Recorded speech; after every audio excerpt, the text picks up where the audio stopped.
you want your drum beats to come to life, you need to add all 4 limbs to the equation.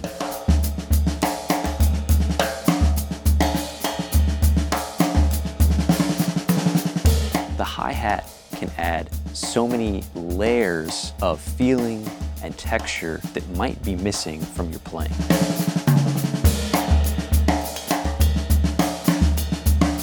So, in this video, I'm going to show you a couple of ways that we can change that.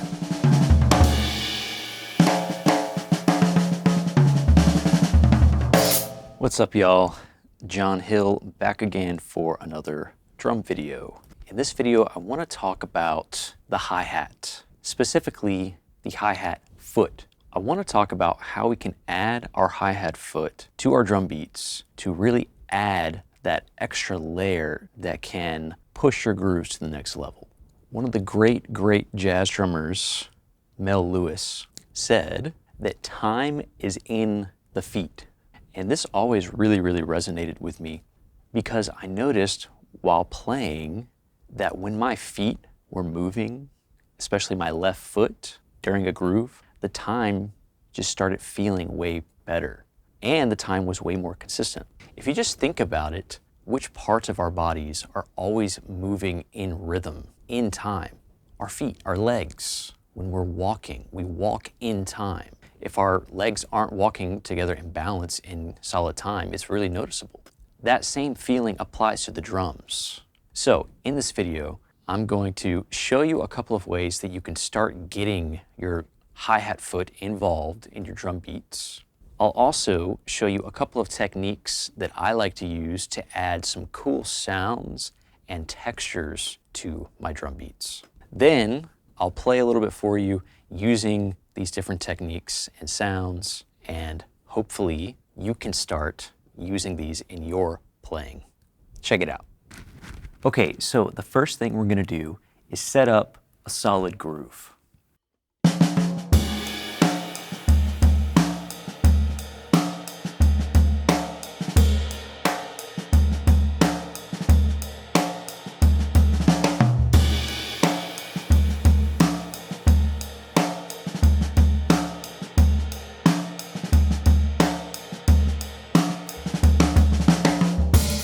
Now that we've got our groove feeling good, let's add our hi-hat foot on the downbeats of the groove.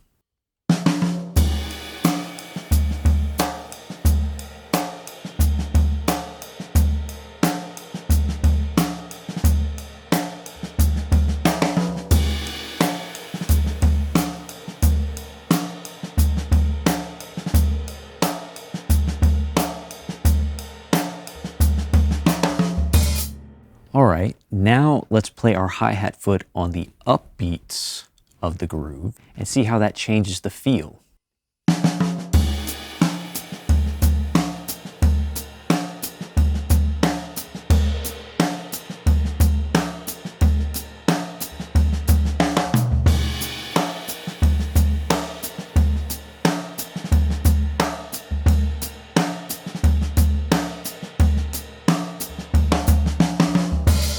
Okay, next we're gonna play our hi-hat foot on the downbeats and the upbeats. Let's see how that sounds.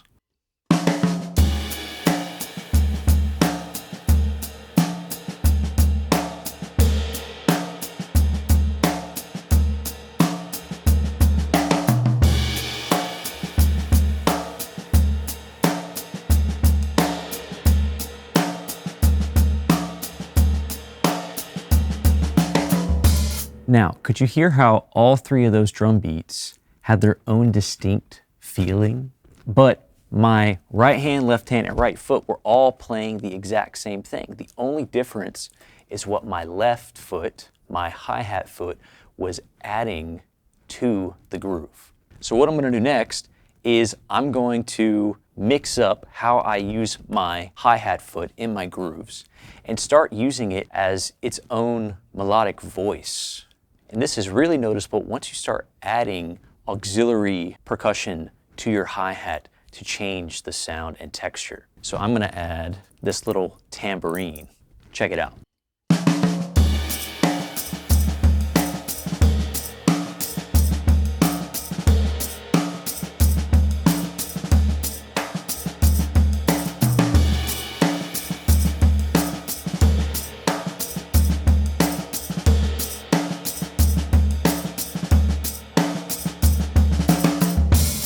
Okay, so now that we're starting to incorporate our hi-hat foot into our grooves to make them feel better, we can start thinking about the textures we can get from the hi-hat cymbals. And my favorite way to get some different textures out of the hi-hat cymbals is to use the hi-hat bark technique. What's the hi-hat bark technique?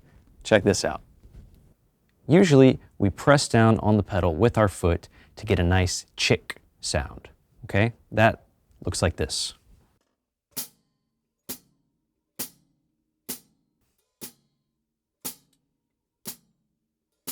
Now, the cool thing we can do to get a different texture is instead of pressing down with the ball of our foot, we change where our foot lands on the pedal, kind of back towards your heel, and you almost kind of kick it like this, and that makes the hi-hat cymbals touch together and then quickly come apart so that they splash like this.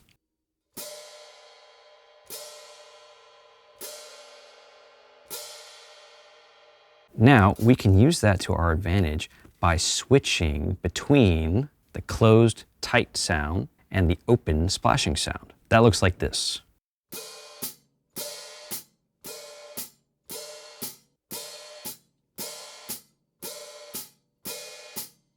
So let's start using that texture in our drum beat.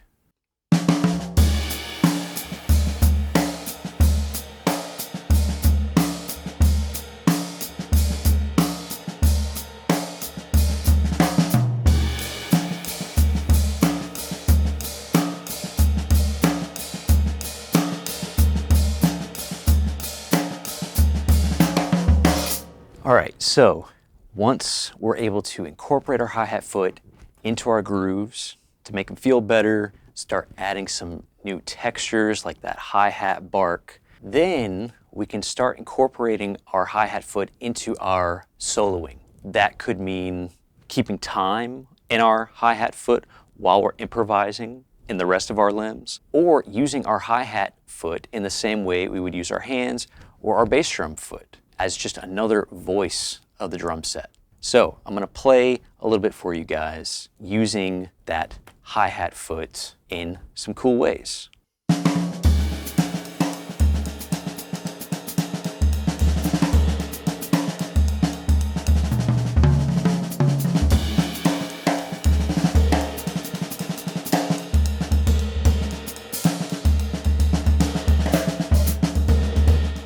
So, as you can see, there are so many possibilities when we begin to add our hi-hat foot to our drumming.